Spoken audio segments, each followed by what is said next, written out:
एक रात आप सल्लल्लाहु अलैहि वसल्लम मक्का की एक गली से गुज़र रहे थे, तो आपने एक घर से रोने की आवाज़ सुनी।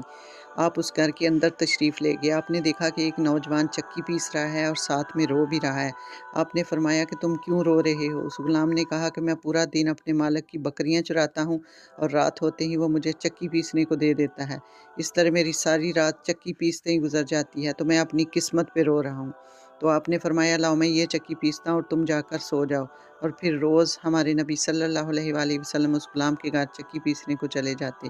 तो फिर एक दिन उस गुलाम ने आपसे पूछा कि आप कौन हैं, जो रोज़ आकर मेरे हिस्से की चक्की भी पीसते हैं और मेरा ख़्याल भी रखते हैं? तो आपने फ़रमाया कि क्या तुमने सुना है कि मक्का में एक शख़्स है जो खुद को अल्लाह का नबी कहता है?